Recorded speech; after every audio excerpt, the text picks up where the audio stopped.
What's going on, guys? I've got here a 2001 Honda Accord, and I'm going to use this car to give you an in-depth overview of how the brake lights work. So I'm going to show you the important fuses to check. I'm going to show you how to change the brake light bulbs.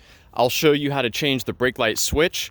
I'll even tell you about some common issues that you may find on your Accord that will cause your brake lights to not work. So starting with the third brake light, we just come down here. We can see the connector is right here. We reach up, rotate it counterclockwise, and it will pop right out. Sometimes it can be stuck in there pretty good, so you may have to use some pliers or something to get some good leverage on it. So that's that bulb right there. And after you pull the bulb out of the connector, you'll want to inspect the connection to make sure that it's clean and corrosion free. Now this bulb is a 7440. I'm not sure if that's the correct bulb, that's just what this one has. Now, as far as accessing the other bulbs, we've got to pull out this piece right here. So you just unscrew that. And I do want to mention, the third brake light is interesting because it's the only brake light bulb that directly receives power from that brake light switch. The left and the right brake light bulbs, they don't get power directly from the switch. They instead get power from something called a brake light failure sensor.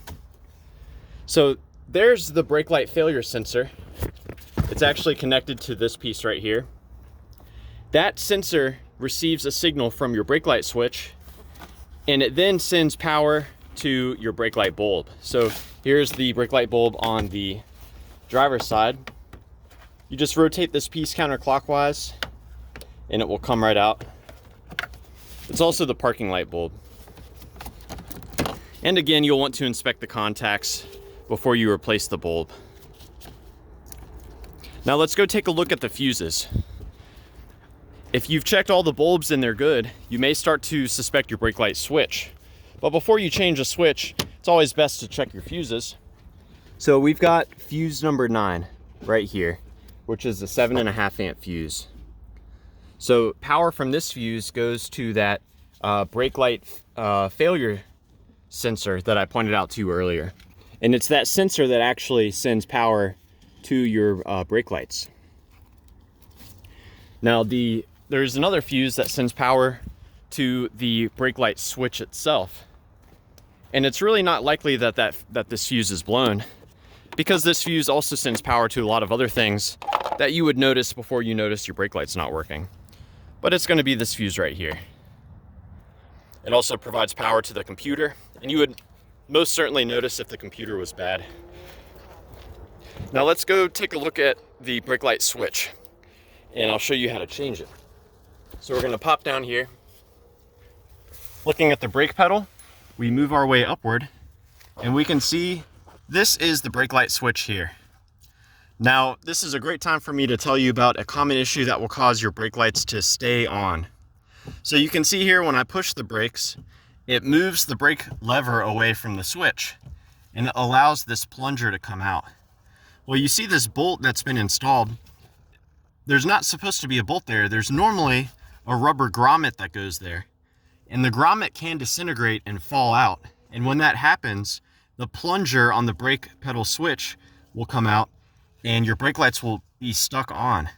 So if you look up on this thing and you see that there's a hole here, then you know that grommet's disintegrated, and that's why your brake lights are stuck on.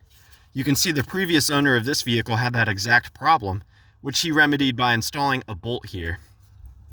Now this is the brake light switch, and in order to remove it, you first disconnect it by pushing in on this tab here, and then pulling the connector out. At this point, you can test this by connecting these two pins together. That should result in your brake lights coming on. Now there's a locking nut that is present on the switch. I believe it's a 14 millimeter. I don't have a wrench with me today, so I'm just going to use my Leatherman pliers. You loosen this locking nut here, after which you should be able to unscrew the switch. Now the switch is set at different heights, so you can actually adjust its position, and that will directly affect how quickly the brake lights come on as you push down on the brake lever. So this is the switch, and here's the plunger that comes out whenever you apply brake pressure. Now, installing the new part, do not disconnect it, or do not connect it first, because you're gonna have to rotate this to thread it into the bracket. So you leave it disconnected, you're gonna thread it in, and you're gonna want to install it in pretty much the same spot you found it. So the more you tighten this, the more this pedal has to travel before the brake lights come on. If you leave this backed out too much, then the brake lights might just be stuck on. So you want to find a good medium here. After you adjust it to where you want it to be, you lock down the nut here. So you lock that in position, after which you can reconnect the circuit here. And after I mess with brake light switches, I like to find a building, like a building with a lot of glass windows, and I'll back the car up to it and just make sure that the brake lights come on reliably. I can use the rearview mirror and see the reflection of the brake lights. So yeah, I hope that this information was helpful for you. Please do let me know if you have any questions, or more importantly, if you have any advice about troubleshooting the brake lights on your Honda Accord.